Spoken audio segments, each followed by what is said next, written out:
Hello, fellow Movie Crusaders, and welcome to another episode with myself and Brian Michaels. No, it is not the Weekend Crusaders, but it is a spoiler review of, for me, it was my second most anticipated movie of last year, and it was definitely still in my top 5 for most anticipated this year.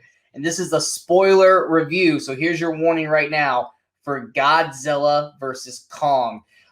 Brian and I have been kind of feuding about this for a couple weeks now because Brian is Team Kong and I'm Godzilla. But yeah, we both got to watch this movie this weekend. Luckily, it was not 4 hours long like Zack Snyder's Justice League. It was under 2 hours, and damn, it felt good. But we finally got to watch it. I don't know how anticipated you were for this, Brian, but this was a movie that since they announced it, which they announced this before Godzilla King of the Monsters even came out, I had been waiting to see this because I have been a Godzilla fan my entire life. I grew up watching, is it Toho? I think it's Toho. The Toho Godzillas. I grew up all through watching those all the time on Sci-Fi Channel. I was sadly old enough to know how shitty 1998's Godzilla was and just be a very, very disappointed child watching that movie going, this movie is not a good movie. But we will definitely be talking about that on the Weekend Crusaders. We've already confirmed that.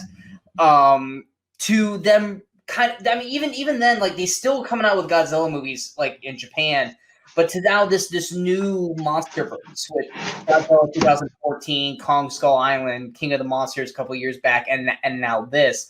So I love Godzilla. Yes, there's problems with all these movies, and we will get into that because those problems have not gone away. But I love these two characters. I love King Kong. I love Godzilla. And yeah, I know most people are going to hate me on this.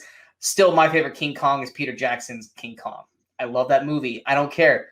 I love the Peter Jackson King Kong, and I love the extended cut. I love that. And I thought it was a fantastic King Kong.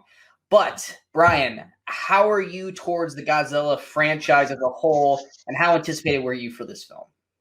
So I went into this one cautiously optimistic because, I mean, just the idea of Godzilla versus Kong is obviously a cool idea to see him fight, especially you haven't seen it done since they faced off once before back in the Man in Suit days. But you had something like that. But you hadn't seen it done with like the current, what it could be today. That being said, was not real big on the Godzilla 2014. Godzilla King of Monsters was a slight improvement. I liked Kong Skull Island for the most part, but still none of them made me think like, oh, this is gonna be the best movie ever. But still, I'd say this movie is probably on my top 10 anticipated of both last year and this year. Still, just because of the whole idea of it, and thinking, maybe they'll learn from the mistakes the parts that didn't work in the previous movies, and maybe this would just be let them fight kind of thing. Brief rundown. I know you said you kind of didn't really like Godzilla 2004. Yeah, I was going to say, but as far as going back in the franchises, I'm not sure I've ever seen any of the Toho, the old style Godzilla movies in full. I've seen parts of them on caught things on TV, seen clips, things like that. I don't think I've ever watched a full one of those movies though. There might have been one somewhere in there. So Godzilla 98. I don't hate nearly as much as most people. God, I am not going to say it is a good movie, but I enjoyed it on some level. Still think it's probably the best Godzilla movie there's been. My God. Get off the camera. I knew you'd love me to say that. But that's because, like I said, I haven't seen the old ones, but I'm not a big fan of the whole Man in Suit kind of idea. The new ones I didn't like. That one was silly and dumb, and there were things wrong with it, but still, I at least enjoyed that one.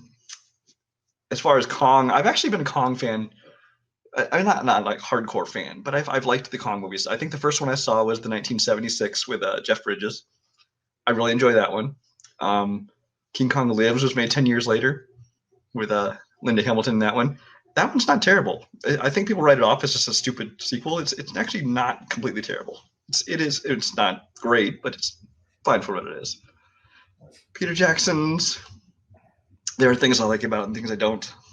And then Kong Skull Island I actually enjoyed. Actually, I think I was a little bit disappointed by when it first came out, because like most of these stories, you have the same complaints about, we want more of the monsters, less of the humans. But actually, I rewatched it recently, and I actually liked it. I enjoyed it quite a bit, even most of the human storylines. So going into this, I'm enjoying movies by both of them, but I'm not like a hardcore fan of either of them. What about King of the Monsters? You didn't really say much about that. King of the Monsters, I thought, like I said, was a slight improvement over Godzilla 2014. Because at least Godzilla was in it for more than 10 minutes. But it's still just something about it. I don't know if it's just because. Oh, I do remember because I just rewatched them recently. What killed Godzilla King of the Monsters for me was Vera Farmiga and her character's motivation and goals. I was actually kind of into the movie up to that point, and then I'm like, what the fuck is this? So at that point, they just kind of lost me. I still enjoyed the monsters fighting, but overall, I was just kind of like, ugh, this is just killing the movie for me. Yeah, in terms of Kong, my only basis for Kong is the original, the 70s kind of, I guess, remake, and then Peter Jackson, which, like I said, I love that one. Kong Skull Island, I remember the first time I saw it, I was like, this is 3 movies being jammed into one film.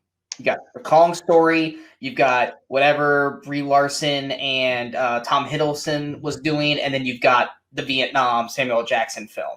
And then you also got the John C. Reilly film as well. It's like they're shoving so much into this movie when it just needs to be about Kong, introducing Kong to this verse. You don't have to have all this extra shit. Honestly, I actually felt they blended it all together fairly well, though. I think they could have. That's just my opinion. I think they could have taken Hiddleston and Brie Larson's character out of it, and they could have just had the Samuel L. Jackson Vietnam soldiers and Kong, and you could have just had like Hiddleston be one of his soldiers. You didn't have to have this whole like Brie Larson. I'll agree with that. If I was going to get rid of any of the storylines, it would have been Hiddleston and Brie Larson, because I actually liked John C. Reilly, and they could have easily. Reilly, I think, meshed really well, and they could have easily had the Vietnam soldiers run into him on the island. They could have still incorporated that. John C. Reilly's whole character was there to basically be the voice for Kong on the island. Like, here's these things, stay away from those. Which Kong? Oh, he was walking exposition. Exactly. Which it's John C. Reilly. He made it work because it's John C. Reilly. It's just having this whole Brie Larson's photographer who never takes photos of anything important throughout the entire damn film. And then Hiddleston's character is Hiddleston. You could have just made him one of Samuel Jackson's guys, and it would have been the same damn thing. And you wouldn't have this whole other storyline. It just felt like there was too much else up. Now, seeing it times later, I'm more okay with it. I'm more open to it. I'm more forgiving of its faults. But that was my problem when it first came out. I was just like, I feel like I'm watching 3 different movies at the same time. I actually really like Godzilla 2014. I think personally, it's the best human story out of all the Godzilla films. I'm not talking about Kong Skull Island. I'm not talking about of the 3, including this one, because it's simple. You got Bryan Cranston, you got Aaron Taylor Johnson, and you got Elizabeth Olsen. Their family, his father dies. He's just trying to get back home to his family. That's the story. There's no hidden government shit. There's none of all this extra crap. It's just Aaron Taylor Johnson's just trying to get fucking home to my problem was with Aaron Taylor Johnson's character was like Mark Wahlberg in Patriot Day, where like everywhere he went was where the next attack took place. No, don't fucking put him with Mark Wahlberg's Patriot game, because that movie pisses me off. Because I'm saying in the way Mark Wahlberg was always at every step of everything that happened, Mark Wahlberg was there. It's like Aaron Taylor Johnson was here when they attacked. He goes to San Francisco, they attack there. He heads to Vegas, they attack there. It's but you're saying that, but that's literally the same thing that happens with every human character in these movies. I mean, look at Millie Bobby Brown's character. She literally gets in this movie fucking sent on a monorail to Hong Kong just so she'd be there for the fucking fight. Like, at least with him, he was traveling by like a train or by a plane. Like, at least he was like going through normal shit, not a magical monorail that sends you fucking through the planet. But I think they did the human story at the expense of the monster story, which is the problem with Godzilla. Most people have a Godzilla 2014 is that Godzilla's in it for 10 minutes. This movie is more about the Mutos than it is about him, and even they're not that interesting. I get that. But I felt like they were kind of treating Godzilla almost like Jaws, where he's this incredible force that you don't quite get to see till the very end of the film. And then when he shows up, he's this, oh my God, Godzilla. Yeah, but the problem is, I think I apparently resonated with you, and more power to you. But just for a lot of people, the characters were not interesting enough for us to just go without Godzilla for that long. Like I said, for me as a Godzilla fan, Godzilla's not in a lot of the old ones.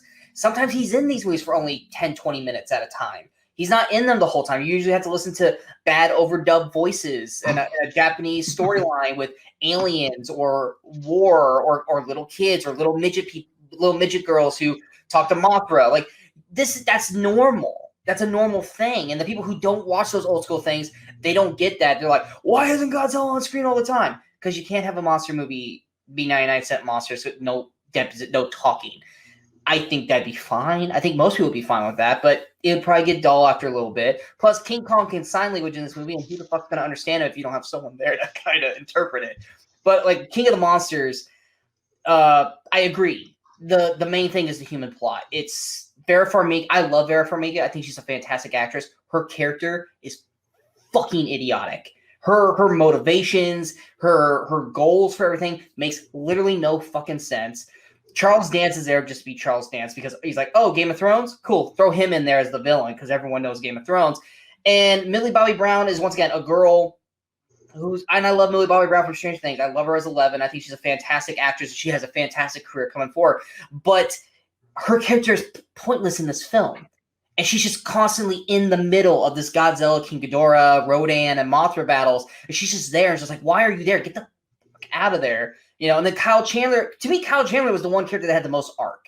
And the thing that pissed me off most is like, that cast, look at that cast. That's a fantastic human cast.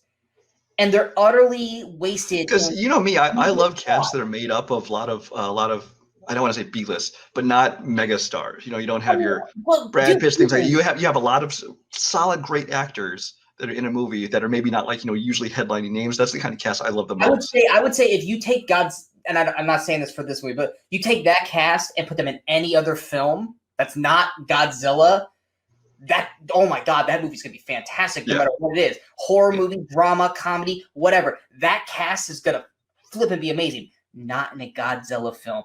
And the main problem is King Ghidorah is Godzilla's greatest rival. That is Batman Joker. It's Godzilla, King Ghidorah. But every fight, it's either a storm or it's a night with the snow and everything. You can barely see the battle. That is a battle like we get with Kong Town that needs to be illuminated. You need to be able to see that. Rodan and Mothra, same thing. We want to see this four-way battle or tag team because Mothra is basically a good person or a good butterfly, whatever you want to call it. If you talk to any special effects guy, that's a common trick that goes into it when they want to not worry about things looking too fake or that they will obscure it in rain or in darkness and things like that. When literally the entire movie's presence is based off of these four fighting, and you do that, it shows that you really weren't prepared for what you had on task. And that was the biggest disappointment. It's like, when you could see what was going on, it looked great. But that's only if you could see what was going on. Right. I mean, my dad loved it because they destroyed Fenway Park. So he's a Yankee fan. So he was like, I immediately love this movie. But yeah, King of the Monsters was one of my most anticipated films of that year. It was kind of a letdown. So with this one had a lot riding on it for me because I feel like if the monster verse or kaiju verse, whatever you want to call this, is going to survive, Godzilla versus Kong needs to blow everyone away. And the big thing is yes, we know there's going to be a human element that no one's going to give a flying fuck about. We will touch on that. But is Godzilla Kong going to look great? Is the battles going to be pretty much even? Because that was the big problem we had. Is that, like in Kong's very, very small. It's like there's no way he's the same thing. But obviously, it's like 50 years later, Kong grew up, so it's fine. But is it going to work? Are we going to be able to see the battles? And is the human story going to completely ruin this film like King of the Monsters? And that's what we're going to be talking about right now. Let's get the human shit out of the way before we talk about the fun stuff. So we had basically 2-3 main character story arcs. We had the Millie Bobby Brown, Brian Tyree Henry, and was it Julian Dennison? Mm-hmm. That was name.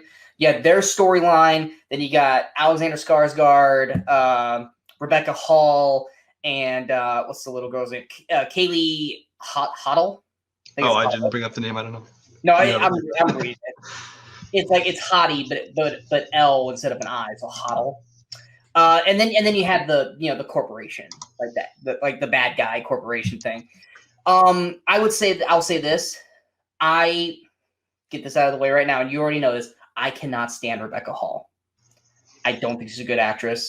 I think she kills any momentum any scene has. In Iron Man 3, like, I don't care about her character. Just kill her off. And when they killed her off, I was like, yes.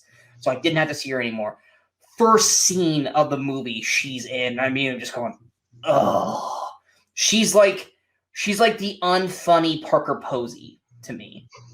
I can't stand Parker Posey. I cannot stand Rebecca Hall. So her constantly going, God, Kong will never bow to Godzilla, and doing like a deep voice, like, shut the fuck up. Like, God damn it. Like, oh. So making her a focal point killed me, because she is, to me, she's the, and this is gonna be such a deep cut. I mean, I'm sorry, but she's the equivalent of watching paint dry. Doesn't matter how awesome shit's happening. If she is on screen and she is talking, I immediately get bored. I can't stand her. But the little girl, Kaylee Hoddle, I thought did a great job. I thought she was fantastic.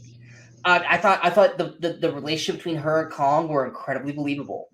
I actually really liked that story because it actually made, like, yes, Kong in Skull Island, he's kind of a baby. You know, he kind of interacts with Tom and Brie Larson, but there's something missing there. But now, because they have the sign language thing, the relationship of Kong and humanizing Kong is done so much better in this than it was in Skull Island, that Kong is the main character of the story. It is not Godzilla, which we're going to touch on that a little bit later. But I really like their story. Skarsgård, he's an okay actor. I liked him in True Blood, and I liked him in his one scene in Zoolander. But he's an okay actor. I feel like he was stumbling a lot through the beginning of the film, but then once they start to go on the mission, I think he gets a little bit better. What are your thoughts on that character storyline before we jump into the other one? So the Rebecca Hall, I think I kind of agree with you. I think she's fine if she shows up in a movie in a supporting role, like something like Iron Man 3. I didn't care. I mean, she's just not great, but she's just there. But you put her as a kind of a central character in the movie, and I agree. I'm just kind of bored by her. I mean, her first scene in the movie, there's at least 2 or 3 times where she just goes, that exact expression, like 2 or 3 times.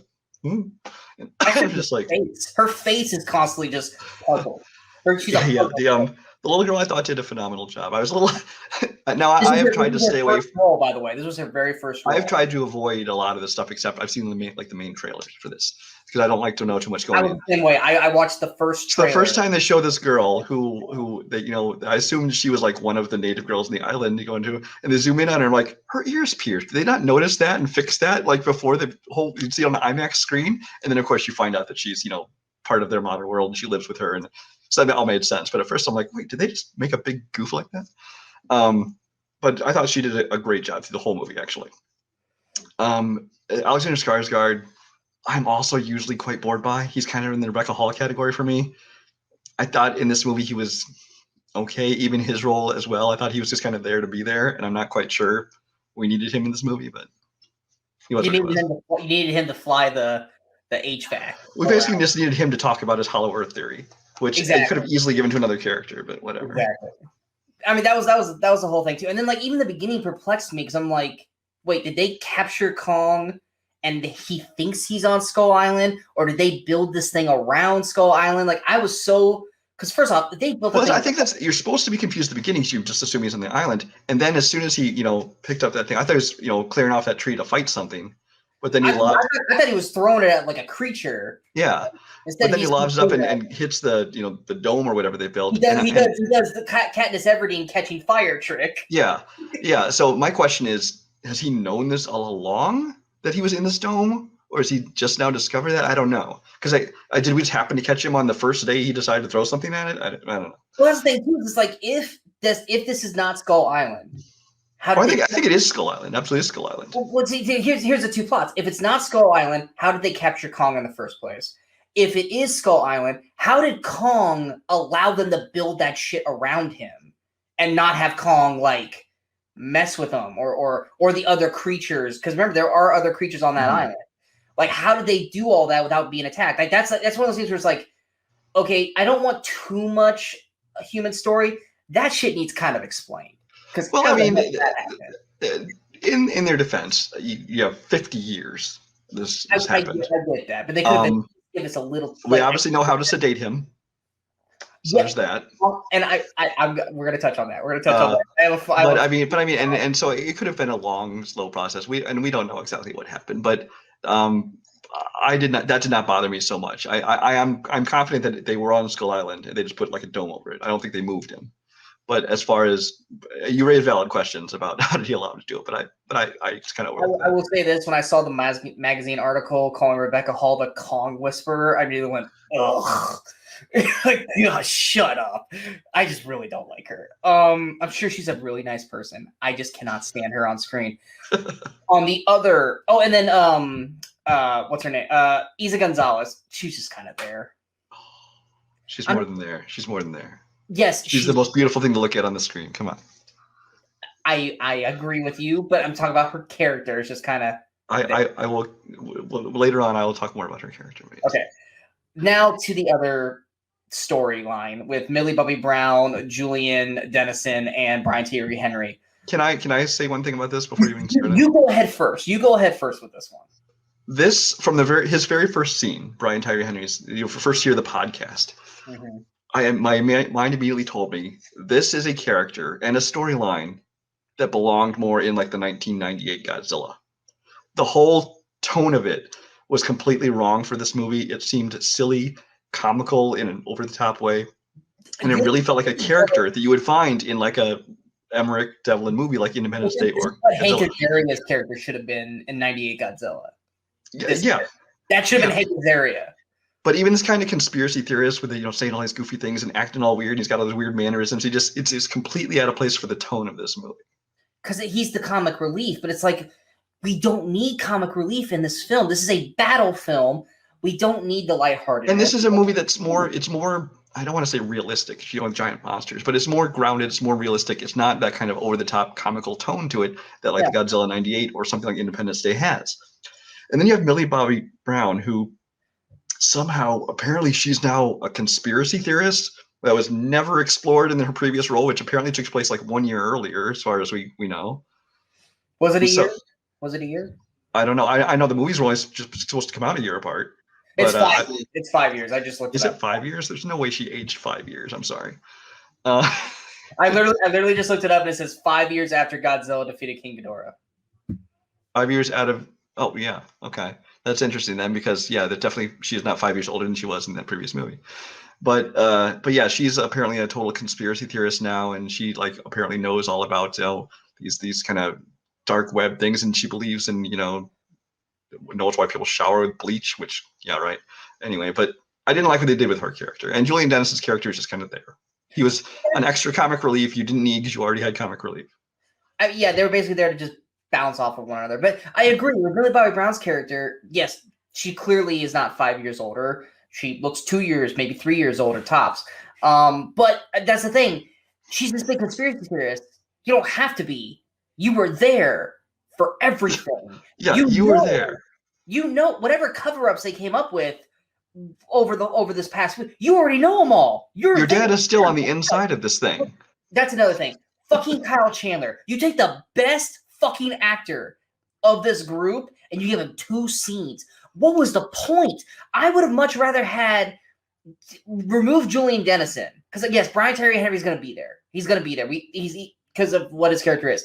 You could have had nothing against Julian Dennison. I'm not the hugest fan of him, but he's fine. Remove him and have it be Kyle Chandler and Millie Bobby Brown with Brian Tyree Henry. Use what you got. You got the best fucking actor. That would have also given you a good dynamic because right now you have Millie Bobby Brown who kind of believes Brian Tyree Henry's stuff, and then you have Julian Dennison who's just kind of tagging along. If you have Kyle Chandler on there, her dad, who does not believe in conspiracy theories and knows some of the truth, you would have a much better dynamic to work off of between him and Brian Tyree Henry. I'm sorry, but way to give him like shitty dad of the year. She literally transports across the planet, and he's never around her once. It's always just, where are you? Oh, I don't know. Do you hear the fucking Godzilla in the background? I'm in Hong Kong, Dad. Like, oh my god. Turn on your TV, Dad. That's me. Yeah, yes, I agree. Brian Tyree Henry, fantastic actor. I love him in pretty much everything else I've seen him in. Oh my god, I could not stand him in this movie. He's from the first scene, I was like, I'm not going to like this character. He is unbearable in this movie. And then you put him with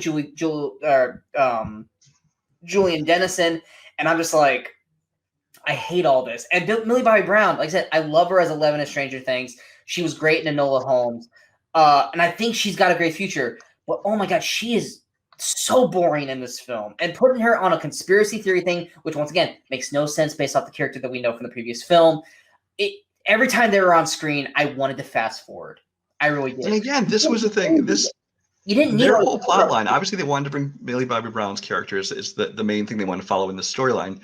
Which you don't need her character at all, and you don't need anything. They don't really do anything or discover anything along the way. It would have made more sense if Kyle Chandler's character was stumbling along into this shit than his daughter, and these two others. Because Kyle Chandler's, he's actually working on shit. He's actually doing stuff. If he stumbled onto this whole, not a conspiracy, but this whole like hidden mission to create Mech Godzilla, that would make more sense.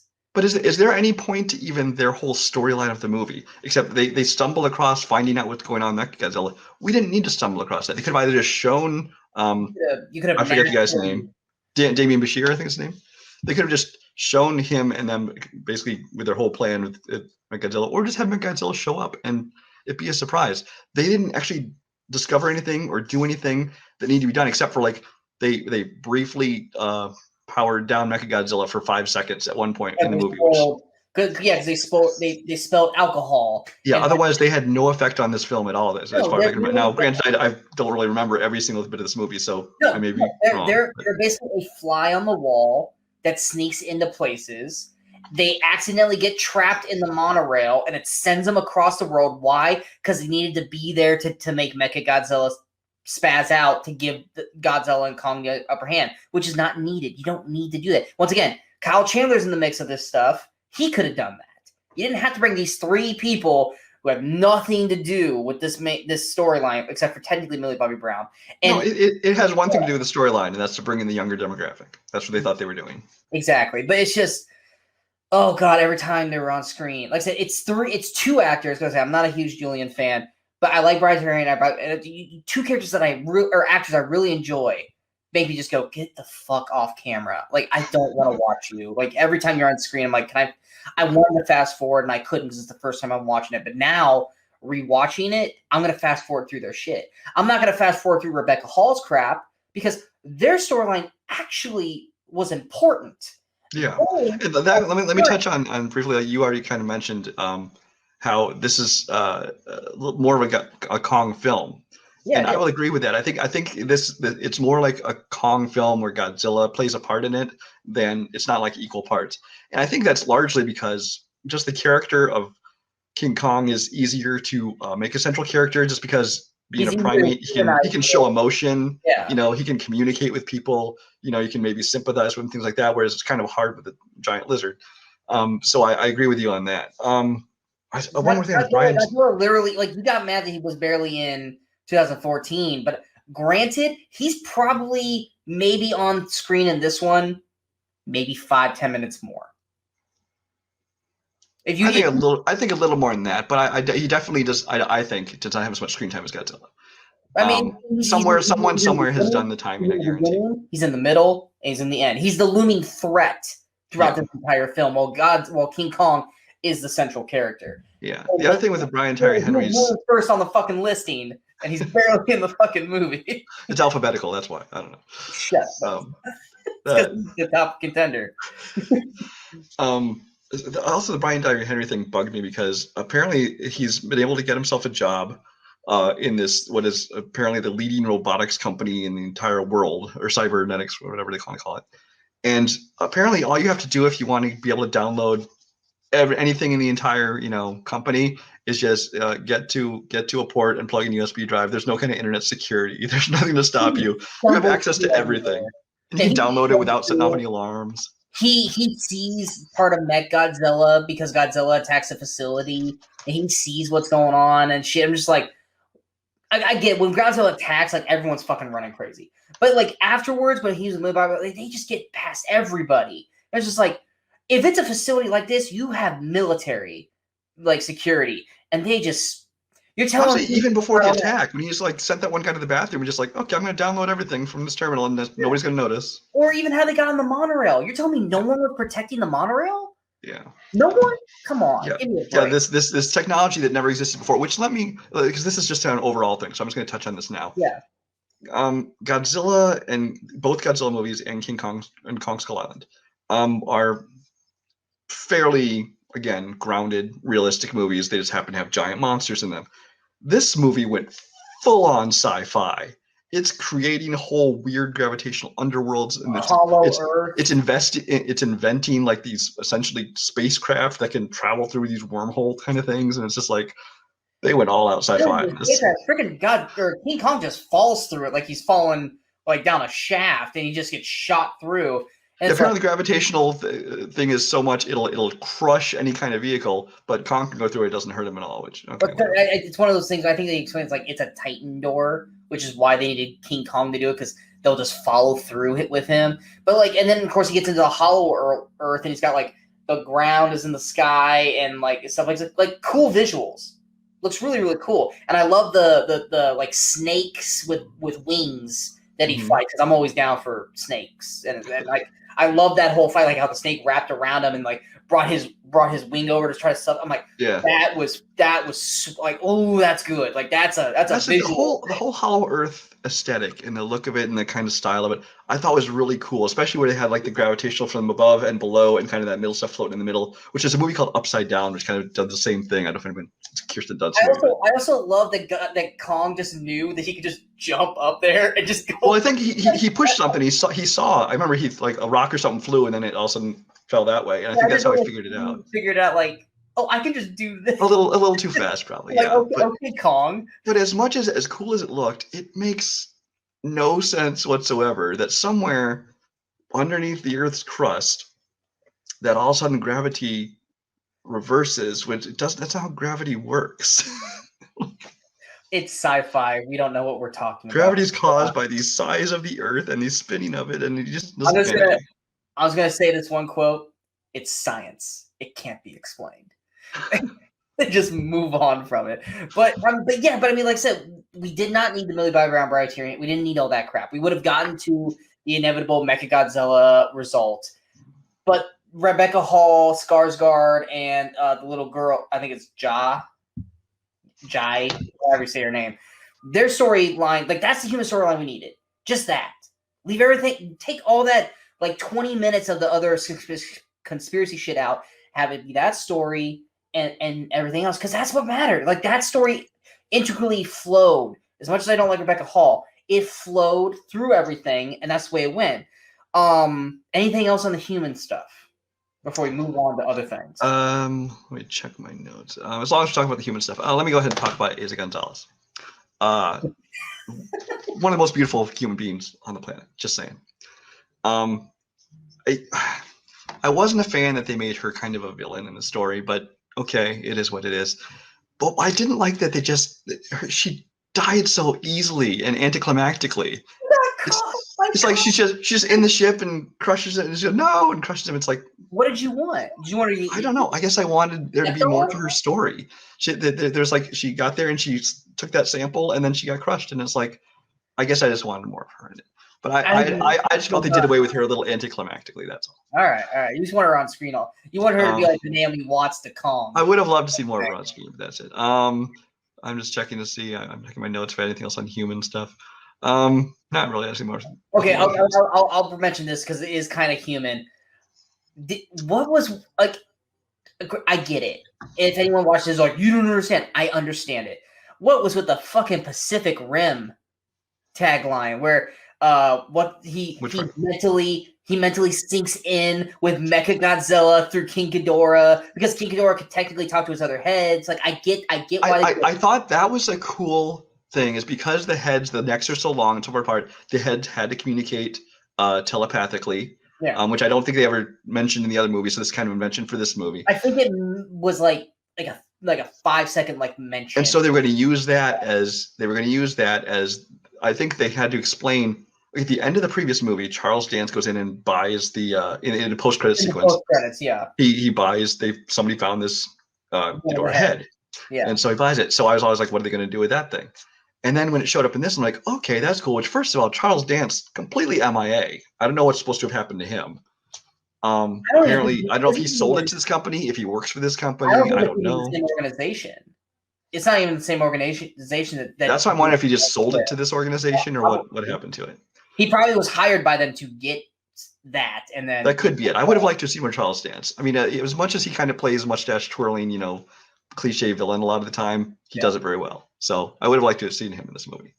But yeah, but then the way they do it so that that's how they can control Mechagodzilla. Although Mechagodzilla is not even organic, so I'm not sure how you are telepathically controlling him. True, because in the original Mechagodzilla, he's an alien robot. So aliens are on are inside Mechagodzilla. And that would make sense. Here it is not. Here it is. Or they're on a ship, in space, controlling him. It's one or the other. I can't remember. Yeah, but here that's not the story. Here it was created as by this robotics company. Yeah. But it just telepathically controls it. Plus, once the guy fries his brain and is no longer controlling it, is Mechagodzilla just sentient? He's just on his own. Did the AI take over, kind of like Terminator? And my only possible explanation was it's King Ghidorah now, basically inhabiting this body. Yeah, I have no other explanation. That's the only thing I can come up with as theory. Either it's the AI was strong enough to take over, and all it had to do was take him out and electric him, or yes, King Ghidorah is sentient. His DNA or whatever is basically took control of it. Honestly, if they would have explained that would actually make a little bit more. All you need was one line saying that King Ghidorah's DNA is basically I have taken no over. Control. It must be from the skull. Because as it is, it just became a sentient robot for some reason. Yeah, and I mean, and it knowing to turn and get behind, kind of like the T-Rex, get behind the guy, and just you. And it's I was like, what? Well, he knew because there was a tiger down below that pointed to him. Yeah. For anyone who watched Weekend Crusaders. Watch Weekend Crusaders, I get that reference. All right. Now that we're done with the human shit, let's talk about the obviously the reason why we all wanted to watch this movie in the first place. Is it just me, or is King Kong basically the Big Lebowski for the first half of this film? All he does is sit around, eat, sleep, and just travel the whole he's basically a stoner through this entire first hour until the ship fight. Until he gets to Antarctica, he is a lazy motherfucker. To be fair, he's just trying to go about his life. He's just lazing around the island like he would any other day. I'm saying it as a joke, but I'm just saying when we see him, he's sitting on his ass, he's talking to a girl. Granted, okay. Then he's eating fish, and then he's sleeping. That's all he's doing.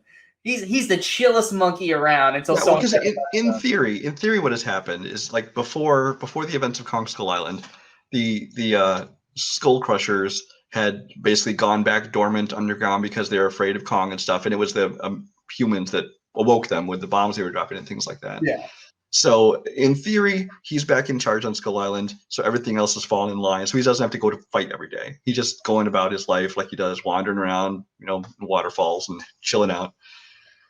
And then they load him onto the aircraft carrier and drag him out. And even then, they don't even show how he gets on there. Did he just walk on there? All right, I'll go with you guys, or did they trank him? Well, that's just it. Is they say he's sedated, but how did you get him on there? Exactly. Did you obviously didn't sedate him and drag him there, unless they use like when they brought him to the Antarctica, they somehow were able to sedate him while he was over nets, and they picked up the nets and carried him there. But again, who knows how that happened? Yeah, it's one of those just.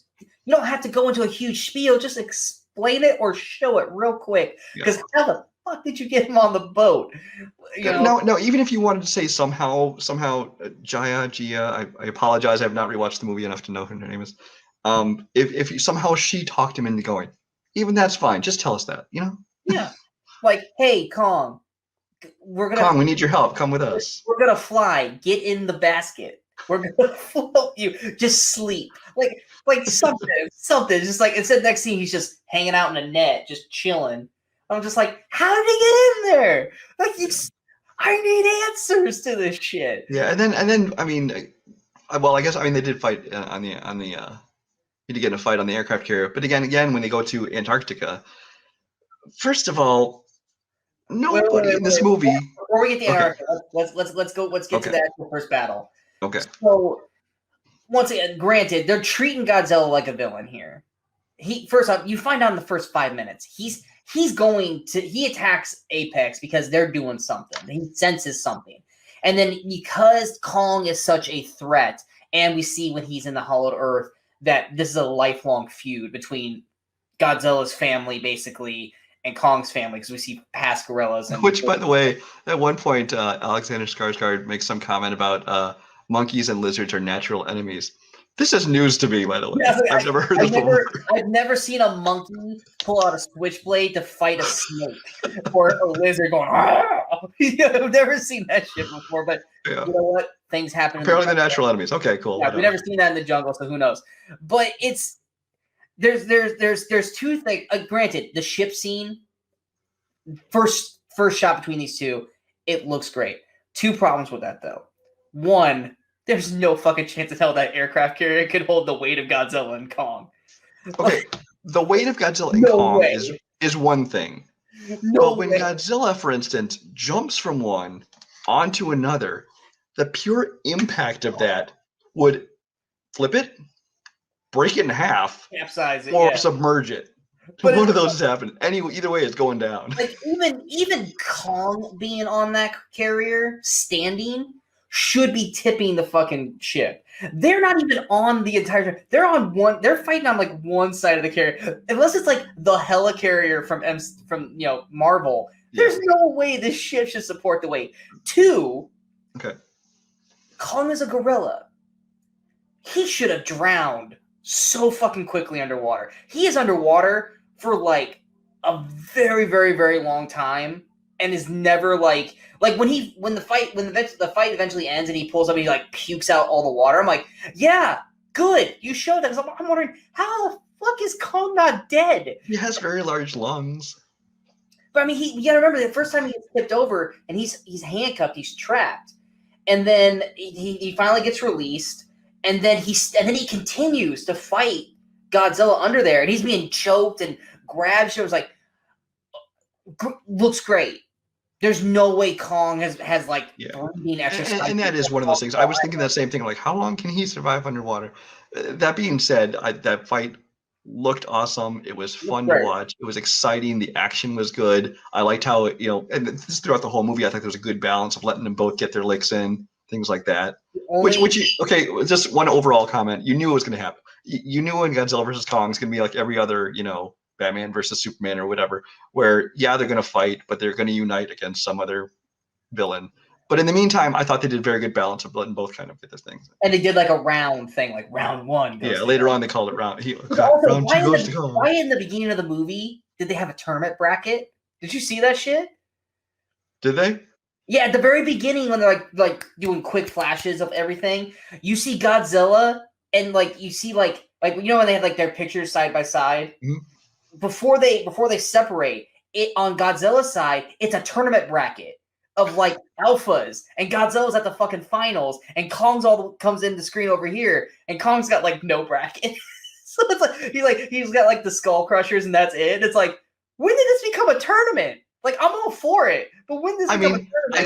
I guess it just had a turn bracket look to it. They're kind of tracking what Godzilla was taking care of all these titans, whereas Kong just chilling on his island for 50 years. They had like other Titan versus other Titan going to the next round, and then I was like, I would love to have seen that tournament. I really would. It's probably some internet nerds like us that are like, hey, let's make a tournament and see who wins these things.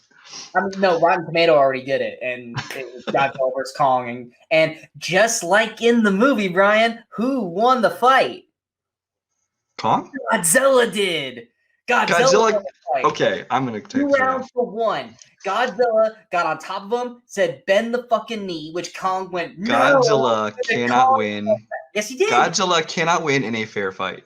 Godzilla has to take him in the water when he can swim and Kong can't, or he has to shoot his energy beams or fire whatever out of his mouth.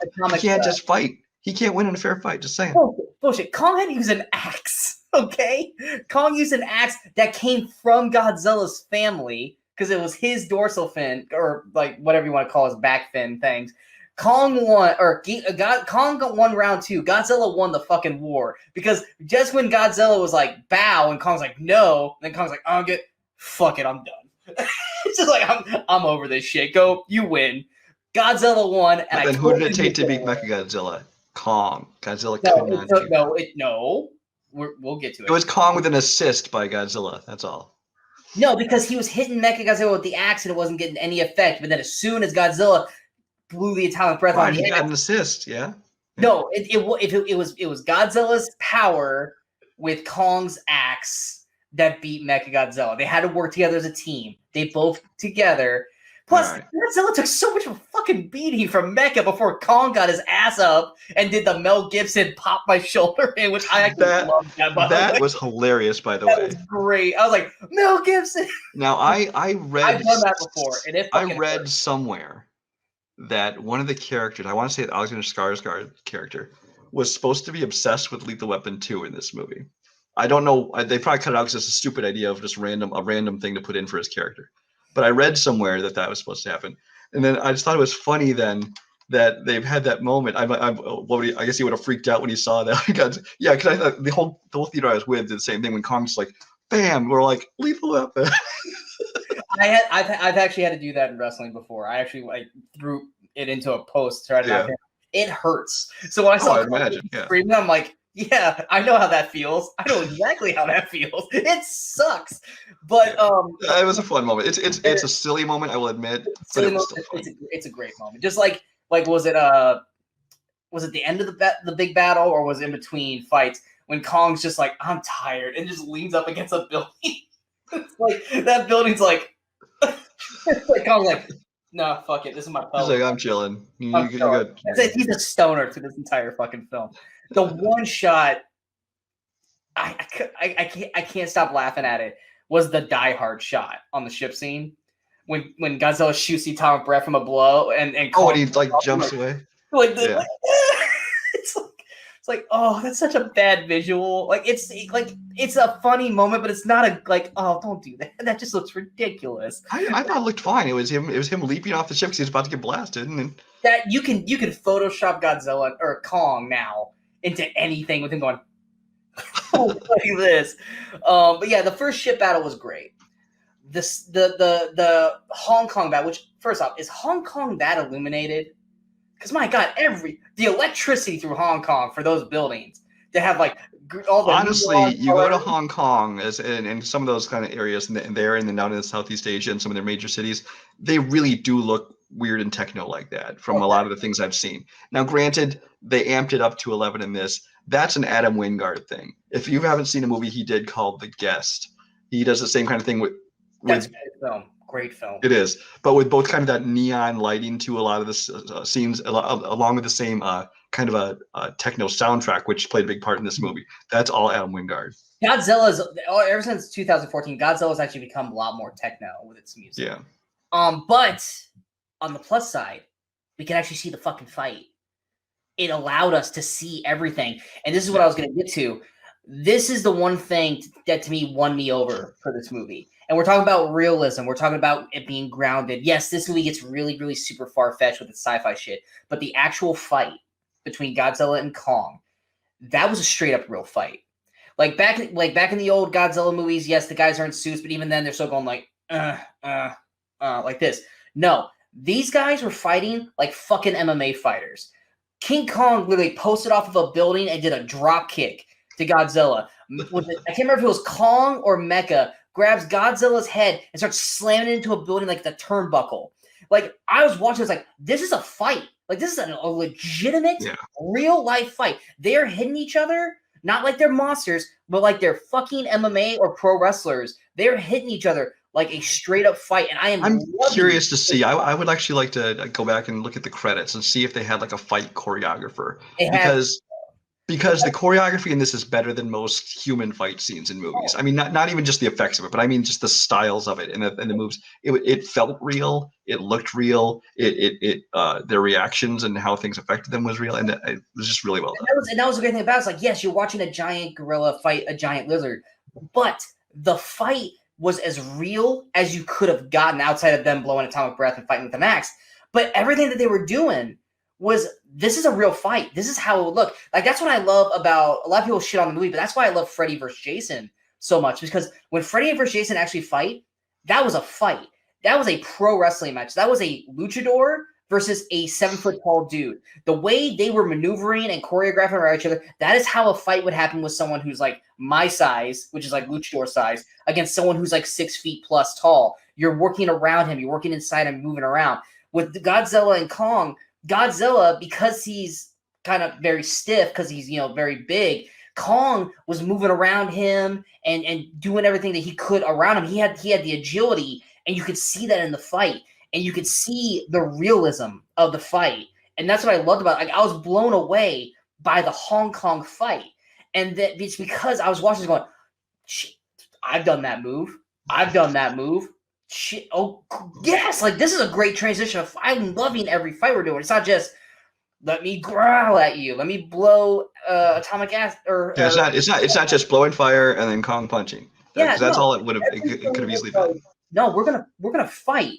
And then when Mecha showed up, that was more like a traditional Godzilla fight, because you have Godzilla. He's got, but granted, like Mecha Godzilla old school had like missiles on his knees. He had missiles through his hands. He could spin its head around with lasers. This one was kind of a little bit more straightforward, but the fight was still good. Grabbing him by the tail and just flipping him through buildings. Like, first off, Hong Kong will never, ever be repaired. Ever. Like, Hong Kong got destroyed. But it kept reminding me of, like, Rampage. Like, the game, not the movie. Yep. It was like watching them just beat, like, they're not picking up people and eating them and shit. But I was loving everything about Hong Kong. And that was what was going to sell this movie. The whole, like I said, the whole MonsterVerse is going to survive on how well this fight was. And yes, the human element was not great. We all knew that was going to happen. I don't think anyone was going to go in this movie going, the humans are going to be great. No, we all knew they were going to be the worst part. It was, how well is this fight going to look? How well is it? Are you going to be cheering for this fight? Are you going to be excited for this fight? Are you going to want more? And yes, if Adam Wingard, or at least the choreography guy for this, is going to be doing if they do future films, get that guy. Get that guy to do this shit, because that was the most realistic Godzilla fight I have ever seen. And I lost track of what I was going to say. I was going to bounce off something you said. I lost it. Sorry. Interrupt you for nothing. But yeah, no, it's.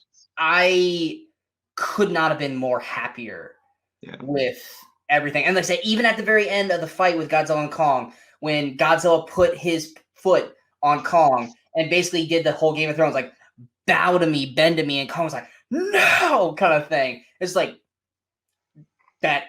All that makes sense. Yeah. Kong wouldn't bow. Godzilla's not going to bow. Have them scream out and have Godzilla just be like, fuck it, fine, and walk away. And then Kong's like, no, I'm going to wait. I will say, I don't know. Maybe this is something you want to save for the end. I don't know where they go from here if they can do future films, because you have Godzilla and Kong are the two biggest ones, and they've faced off. You've already had a film that covered him with Mothra and with Rodan and with who's the other one? You want King Ghidorah? King Ghidorah. I thought there was another one there somewhere. Anyway, but they've already kind of said. So I'm not quite sure where they go from here to do another movie. Or where it goes from here. Yeah. Is you bring in Mecha Ghidorah. There is a robot version. This sounds a little repetitive. But it's just the way. Like when Godzilla killed King Ghidorah in the originals, one of the necks, like the whole neck and up, survived, and they basically built a mecha of him, or like an alien race built that, because they were trying to take out Godzilla, so they built Mechagodzilla. Mechagodzilla didn't do it, so they brought in like Mecha Ghidorah. That's not what it's called, but it's a robot version, but with one of the heads is actually like King Ghidorah controlling it. I guess on a personal level, as much as I actually enjoyed this movie, actually that's what I was going to say. I remember now. The human stories were going to be secondary. What you wanted to see, the monsters fight. I obviously they're a necessary evil because you can't have a whole movie of just the monsters fighting. But when I rewatched it the next day, I went and saw it on IMAX the first time, obviously, because I wanted to see it the biggest screen possible. Lucky bastard. So I rewatched it the next day on HBO Max at home, just so I could kind of remind myself of everything before we talked about it. And my rating for it actually bumped up some, because this time I went in, I knew what to expect from the humans. I knew what was coming. And so I didn't feel so, okay, let's get the human stuff over with. It's like, because I knew what it was building to.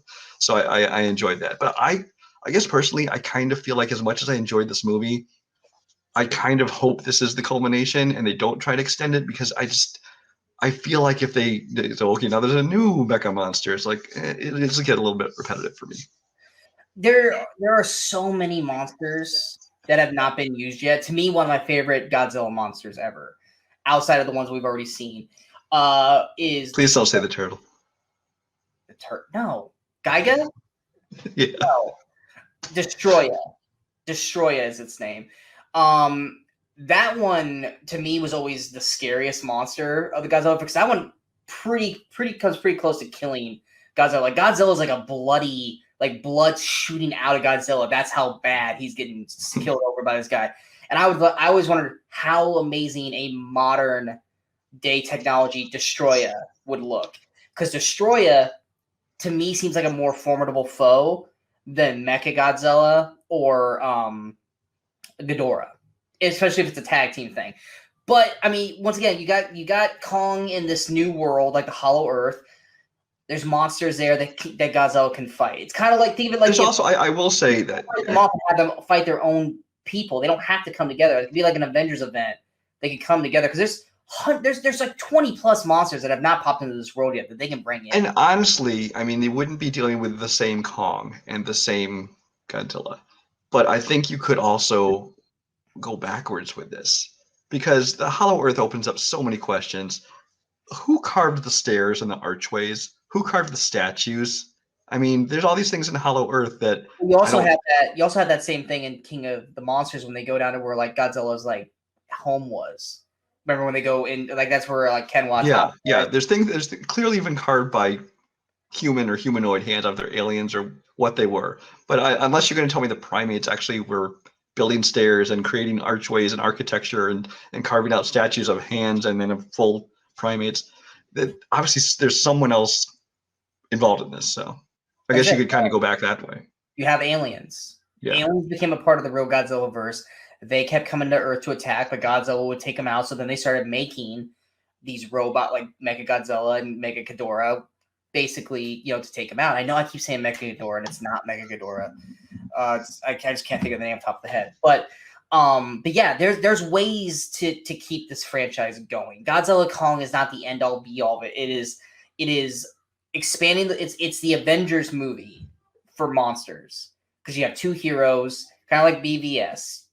Because Mothra, they could always bring Mothra back. I don't recall ever seeing Mothra actually fit. No, she did die. Mothra died so that it could rain the dust on Kong and Godzilla and revive him. That's right.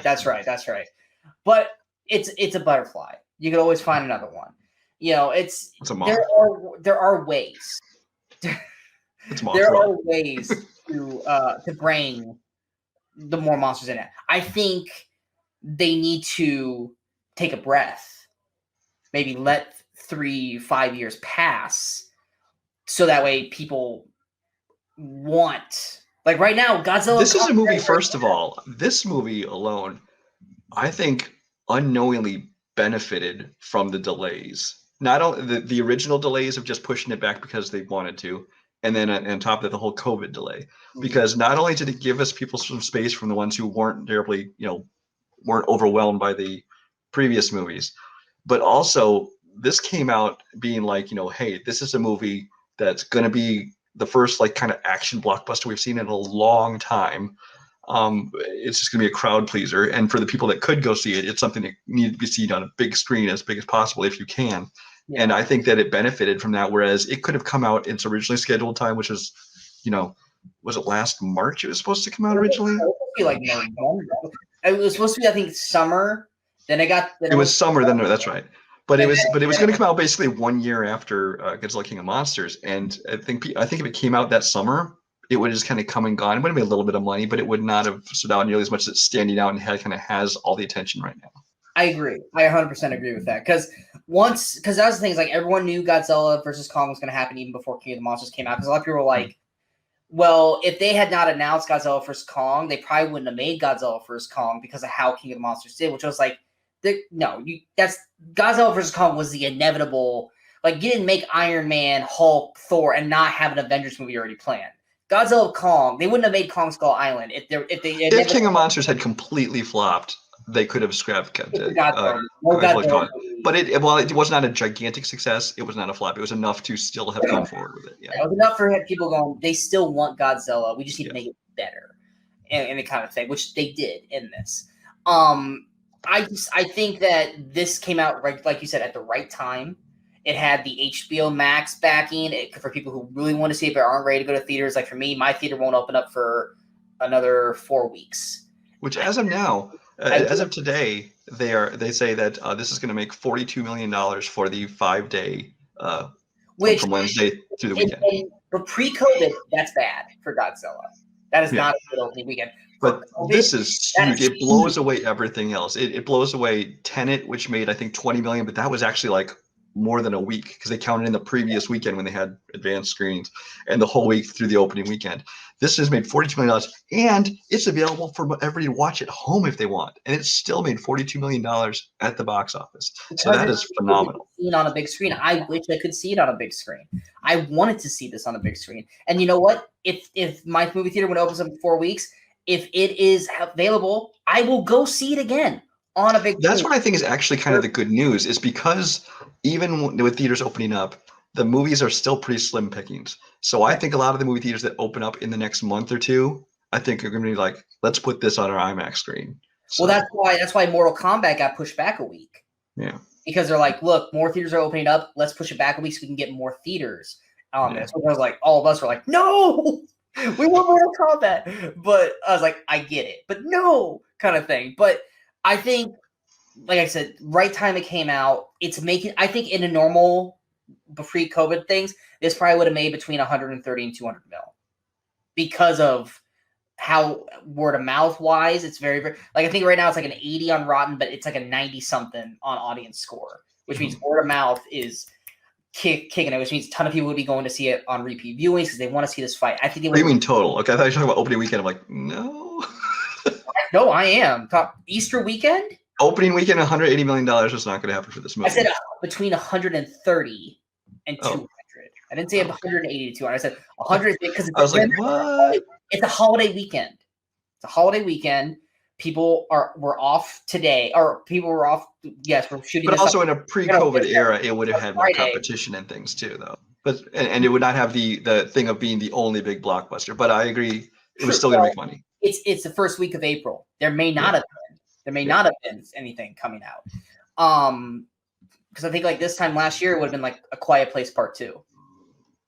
Yeah, this time last year it would have been. Well, next weekend would have been. Quiet Place, wouldn't it?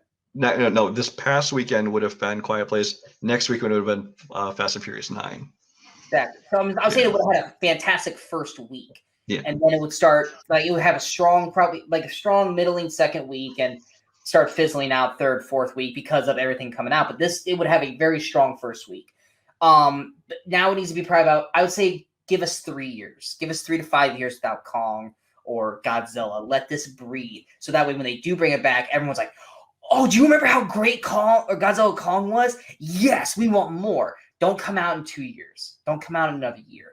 Let this thing simmer, grow that fan base back up, grow that love for this back up, and then bam, bring it back in 2024, 2026. And everyone's going to hopefully flock back to the theaters at this time to see these guys again, or one of them.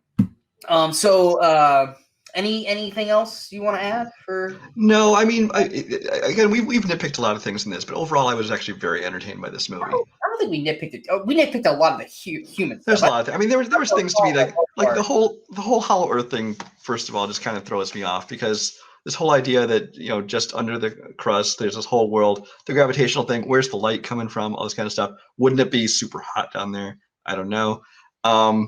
Also, for how deep they would have to go to get below the Earth's crust, because Hong Kong is right on the ocean. So they basically have to go to the bottom of the ocean and below that to get to Hollow Earth. Yet Kong climbed out. Are you talking about when Godzilla like breathed atomic? Yeah, he basically blasted a tunnel, and Kong climbs out, which would take forever for him to climb out that far, because we're talking the size of countries that deep. Not even that, but Godzilla breathing a hole that deep into would have done probably some serious natural disaster damage. Yeah, but so like I said, these are nitpick things that I like. I don't quite get this, but I just accepted they went full out sci-fi in this movie. They're creating hovercraft and things and whatever it is. But I had a blast watching this movie, and it's actually, I think, everything I hoped it would be, except for Isaac Gonzalez not being anymore. I mean, so like take the human elements out of the movie. This movie did everything I wanted it to be. Yeah.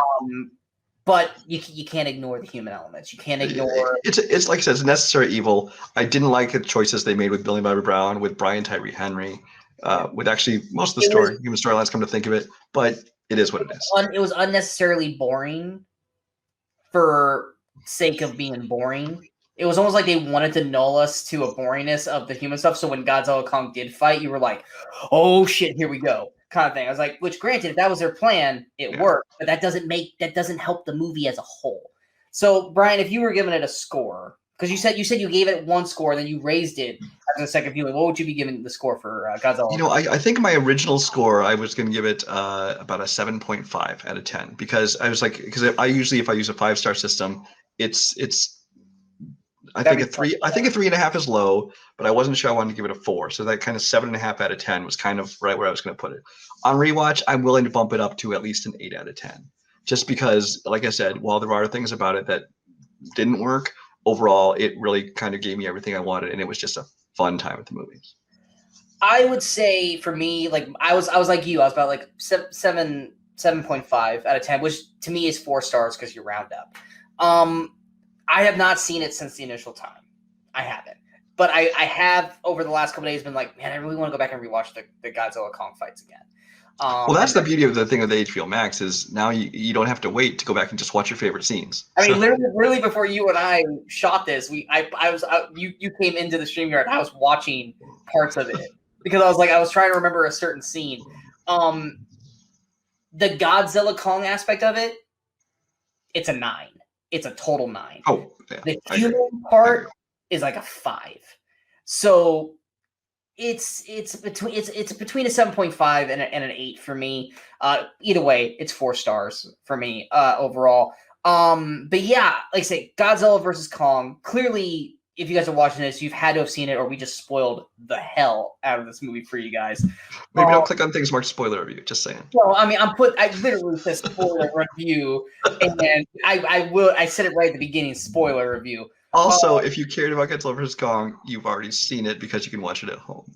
Well, actually, no. There's people at my work that really like the movie, but they don't have HBO Max because they can't afford it, and the movie theater here is closed. So, like when we were talking about it at work, I was like, hey, let's not spoil it for the people here who haven't seen it yet. But yeah, I think Godzilla Kong did exactly what it aimed to do. I think it's a success. Definitely recommendation from both of us. If you guys are fans of Kong, Godzilla, Kaiju, anything like that, first off, if you're a fan, you probably have already seen the movie. If you guys have not got to see it yet, obviously, we recommend seeing it. Even with the stuff we've already said about the movie, that doesn't deter from how awesome this movie is watching it, especially the first time watching these fights. It is fantastic. So definitely huge recommendation. Definitely happy with what Adam Wingard did. And if you take nothing else from this, go watch The Guest. Just saying. Yes, The Guest on Netflix. Definitely check that out. It is very good. Yeah, I don't think I really have anything else to say about it. So that basically is the spoiler review for us. We hope you guys liked this review. If you guys did, go ahead and hit that like, share, and subscribe button to the channel so you guys stay up to date with all the latest videos that pop up on the Movie Crusaders. And of course, don't forget to follow us on all the social media outlets you see below. Coming up next, obviously, every Friday, Brian and myself pop up on here and we do the Weekend Crusaders show. The past episode was a weird episode, but we promise next week's episode has a lot of favorites. It's going to be a lot more fun to talk about. What is the next big movie? It can't Mortal Kombat. Is it Mortal Kombat? Is there nothing coming up between now and Mortal Kombat? No, most everything's been delayed again. There's small movies coming out, but that's the next major one. Well, I think that's the next one that you and I will probably get together and talk about because I'm super excited about it. I think you are as well, especially after that first trailer. I'm like you. I saw that first trailer, just like Kong or Godzilla and Kong. Every time something comes on TV, I'm like don't. I just want to say one thing. This is kind of getting on a tangent. Before Kong, if you see Kong in the theaters, they show a trailer for Mortal Kombat. It's not new footage. It's not additional footage. It's the same trailer as you saw, but the non-R-rated version. And you watch that and think, I'm glad we're getting an R-rated version because the trailer felt watered down.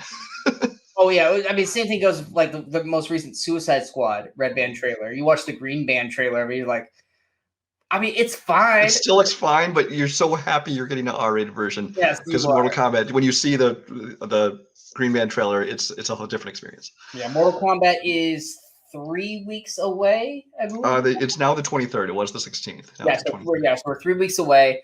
Brian and I will definitely be back to talk about a spoiler review of that one. So be on the lookout for that. And of course, the Weekend Crusader episodes.